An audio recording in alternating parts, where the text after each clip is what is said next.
Alongside the personal grief that all my family are feeling, we also share with so many of you in the United Kingdom. When Camilla quietly moved Queen Elizabeth's jewelry into her family members' chambers, she had no idea King Charles would find out. And what he did next shook the entire monarchy to its core. Queen Elizabeth was a life well lived, a promise with destiny kept, and she is mourned most deeply in her passing. It all started on a Wednesday morning, May 4th, 2025. Queen Elizabeth II had just been laid to rest 3 years earlier in a state funeral that was watched by millions around the world. For many, that chapter of history had quietly closed. The mourning bands had been removed, the black crepe bunting folded away, and though grief still lingered in corners of the palace, the business of monarchy had resumed, almost by force.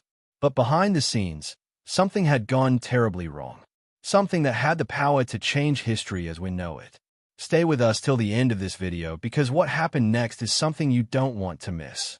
You see, as royal tradition demands, the personal belongings of the late queen, which included her jewelry, private papers, handwritten letters, and selected heirlooms, were to be secured under strict lock and key for a period of 99 to 100 years. Her possessions were held in trust as both historical and sovereign property.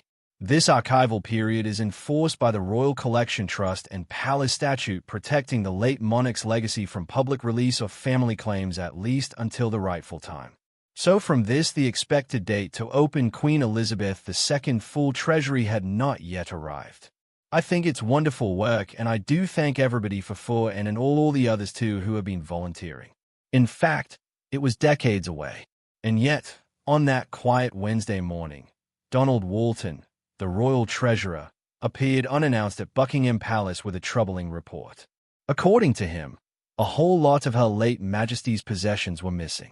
Among them were the sapphire Jubilee brooch that late Queen wore during her 65th year on the throne, the double-strand pearl necklace she wore at Princess Diana's funeral in 1997, and most disturbingly a pair of handwritten journals known only to a few, which she kept during the darkest days of the COVID-19 lockdown, including letters written to her heirs. By the time the report landed in front of Prince William and Princess Anne, the palace was no longer calm. This was not just a breach. It was a scandal in the making. The first move came swiftly. William and Anne summoned Mr. Donald Officer into a secure briefing chamber, the same one often used for wartime planning, and, seated upright and stern, wasted no time. "Mr. Walton," she said, folding her arms. "How long have these items been under your direct supervision?" "Since the last 2 years. September, Your Royal Highness," Donald replied, clearly shaken. Everything was sealed and double-logged. Nothing had moved. William leaned forward. "Then how do you explain that 3 of the Queen's personal treasures are now missing?" Donald adjusted his cufflinks with trembling fingers. "Sir, I'm at a loss. I can only assume there has been a deliberate breach, but I swear to you on everything, I will do whatever it takes to find out who is responsible. This is an affront to all of us." It was a decent answer. But in Buckingham Palace, decency wasn't enough. When the news reached his private study, Charles rose slowly but deliberately from his leather armchair, shedding the blanket that had been draped across his knees. His face was pale, but there was steel in his voice. "This is no longer about trinkets," he said to his aide. "This is about my mother's legacy and mine." He summoned Mr. Walton once more, this time to his private quarters. "You will do what you must," Charles said quietly. "But understand this. Any attempt to hide, soften, or politicize this matter will be considered betrayal. Find who did this and fast." Donald bowed and left, visibly shaken by the situation. Still unsatisfied, Charles ordered a private council. That evening, at exactly 4:00 p.m., 4 of them gathered in the royal war room. Prince William, Princess Anne, Prince Edward, and Queen Camilla. Only trusted staff were permitted within earshot, and even they were sworn to silence, and what happened in that meeting changed everything. Stay tuned. Charles began the meeting by briefing them. "The Queen's private possessions have been tampered with," he said flatly. "I want answers, not from the press, not from the court, from us."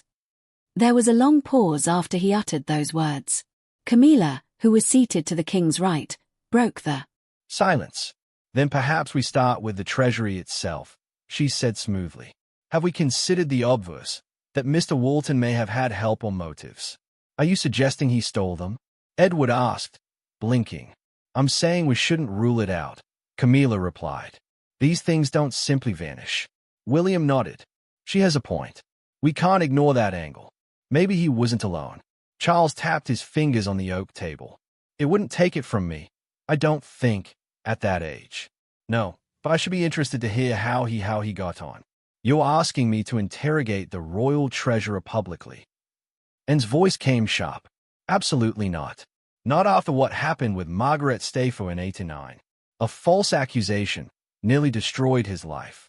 No one in the royal household would dare take so much as a pin. I agree, Edward added. We must tread carefully. If we accuse one of our own and it leaks, it will ignite another firestorm. The room fell into a tense silence. Finally, Charles nodded. It was clear that he had made a decision.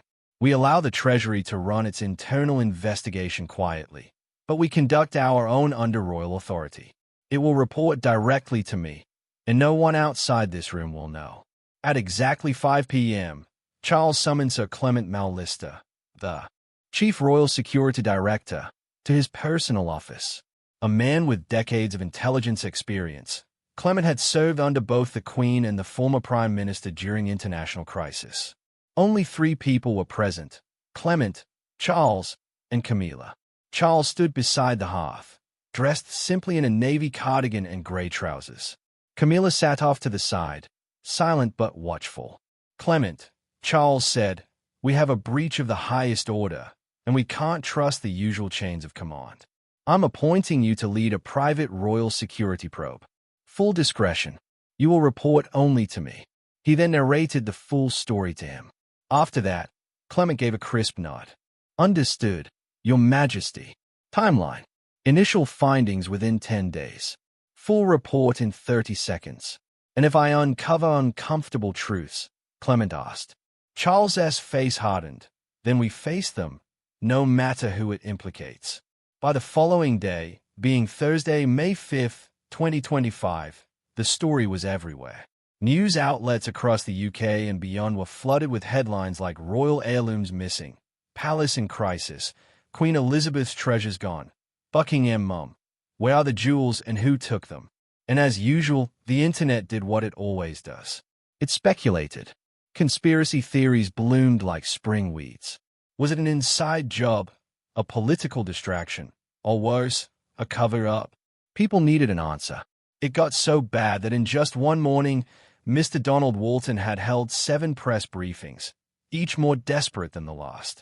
His tone grew defensive, then erratic, and then empty. Soon, the press stopped believing him altogether. Some even laughed him off. The man can't even secure a brooch. One headline sniped to stabilize the crumbling narrative. Our applause. The royal family sent out Prince William. He appeared calm, sharp. He stood before cameras outside Clarence House and offered a statement. The matter is under full investigation by internal and external royal authorities. The individual responsible will be identified and apprehended. The legacy of Her Majesty will be protected at all costs. He bowed. He left. No questions taken. But that wasn't what the public wanted. They didn't want dignity. They wanted names. However, behind palace walls, the pressure continued to grow. The 10-day timeline King Charles had set for preliminary findings was ticking down fast. 3 days had passed. Just 7 remained, and still no answers. Donald had gone through every page of the Treasury's entry logs and inventory. Nothing irregular, nothing missing from the paperwork. Everything on paper looked perfect, except that it wasn't. Sir Clement Mallister, now carrying the weight of a crown on his shoulders, had interrogated every officer on the Royal Treasury floor, including Donald, including guards, clerks, and assistants, everyone. But nothing stuck, nothing moved, no fingerprints, no breach alarm, no malfunction. The palace was airtight, and yet the jewels were gone. So who actually took the jewelry? Keep watching for more. It has been exactly 7 days since the investigation began. That evening, as the palace emptied for the night, Sir Clement remained behind in his glass-walled office at the back of the East Wing. The sun was bleeding out through the windows. The light was low. He stared at the case files again and again. Everything led to nothing. Just as he was about to close up, he buzzed his team of 7. "Everyone meet me in the archive hall in 20 minutes, Clement said into the comms. "We're not going home until we have a damn lead." They gathered in a windowless basement under Buckingham Palace, a long concrete room lined with steel cabinets and security monitors.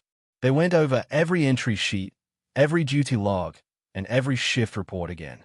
Nothing until 2003 a.m. when it happened. A rookie by the name Donna was sitting cross-legged on the floor, her laptop balanced on her knees, whispering half to herself. "Wait, this doesn't line up." She leaned in, then stood. Then she ran. "Clement," she called. "You're going to want to see this." Everyone gathered as she pointed to a scanned log sheet. "Look at this guard's log entry. April 27th, 2025. He clocked in at 3:49 a.m., but his shift wasn't supposed to begin until 6 a.m. And there's no closing log, no follow-up, no remark, nothing." "Name?" Clement asked, suddenly wide awake. Holton. Robert Holton." "Has he been questioned?" "He was part of the first batch," another team member said, flipping through records. "But he said nothing unusual. Passed his security check. No flags." "Then we missed something," Clement muttered. "Wake everyone up." By 8 a.m. on Friday, May 12th, Clement had already called Donald Officer. "I need the full profile and contact file for Robert Holton." "Holton," Donald repeated. "Of course. Just give me a moment." 2 minutes later, Donald's voice returned over the line, calm but curious. "Yes, I've got him. Robert Holton, 10 years in service. Clean record. Why?" "Is being summoned for questioning this morning."